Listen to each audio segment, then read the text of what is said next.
Noong panahon, ang loob ng New Bilibid Prison ay hindi pinamumunuan ng batas, kundi ng takot. Isang pangalan ang pabulong na binibigkas ng mga bilanggo. Isang pangalang kapag narinig ay kusang yumuyuko ang ulo ng kahit pinakamatapang. Primo Quijano. Hindi siya artista, hindi rin siya politiko. Isa siyang produkto ng karahasan at siya ring naging amo nito. Sa loob ng Bilibid, marami ang may alias, pero iisa lang ang tinawag na Supremo, si Primo. Bata pa lamang si Primo nang maramdaman niya ang kawalan.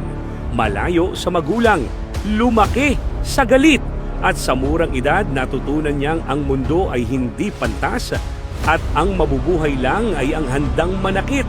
Nang siya'y tuluyang mapasok sa Bilibid sa murang edad, hindi siya agad naging hari. Una, siya'y sinubok, binugbog at pinaglaruan, pero hindi siya umatras. Sa loob ng kulungan, ang pamalo ay hindi aral, kundi softball bat, tubo, itak. Isang palo lang sa ulo, mabubuwal ka. 2 palo, tapos ang kwento. At doon, unang nakilala si Primo. Hindi siya basta lumalaban, tinatapos niya. Sa bawat inkwentro, may nauuna sa ospital, may hindi na umaabot. Unti-unting umangat ang pangalan niya. Mula sa maliit na grupo hanggang sa kontrol ng buong brigada. Kay Primo nanggagaling ang permiso. Kung may gulo, sa kanya muna. Kung may papatayin, alam niya dapat. Doon siya naging commander, ama. Sa loob, hindi lang suntukan ng laban. May tattoo, hindi palamuti, kundi kasaysayan sa balat. Bawat guhit, may kahulugan.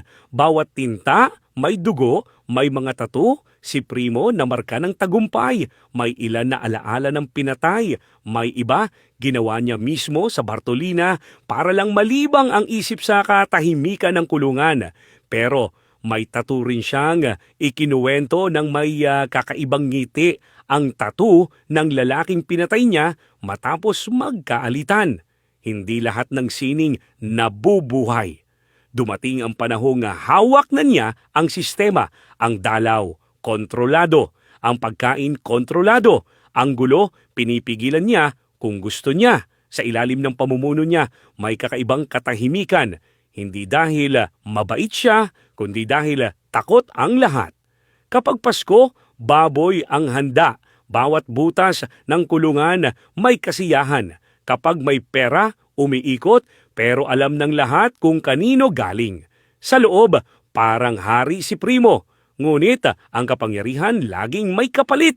Isang gabi, sa isang sugal, sa loob ng building, natalo ang pondo ng kanyang grupo. Galit, mainit ang ulo, at doon nangyari ang isa sa pinakamadugong insidente sa Bilibid. Isang itak, isang pintuan, 3 tao. May naputulan ng balikat, may tinamaan sa leeg. Nagmistulang digmaan ang loob, pana, bato. Yero bilang panangga. At sa gitna ng kaguluhan, si Primo, sugatan pero nakatayo. Nang siya'y ilipat sa kampo ng militar, nagwelga ang loob ng Bilibid. Hindi kumain ang mga bilanggo, tinapon ang tinapay, binuhos ang kape sa kalsada. Iisa ang sigaw, ibalik si Primo! At ibinalik nga siya. Isang tao lang, pero kayang patigilin ang buong kulungan. May mga nagsasabing may anting-anting siya. Bakit daw hindi siya namamatay kahit paulit-ulit? Masugatan. Nginitian lang ni Primo ang tanong. Wala raw! Sanay lang siya sa sakit. Sanay na siyang mamatay araw-araw sa gitna ng karahasan.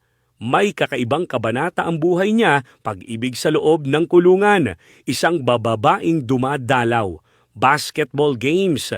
Ngiti sa likod ng rehas.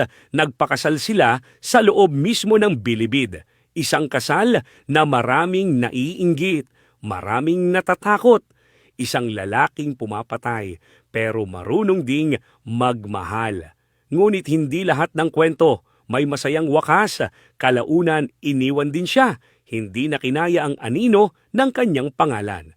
Dumating ang araw na sinabi sa kanya, 200 taon ang sentensya mo. Ngumiti siya. Hindi ko na kailangang lumabas, sabi niya.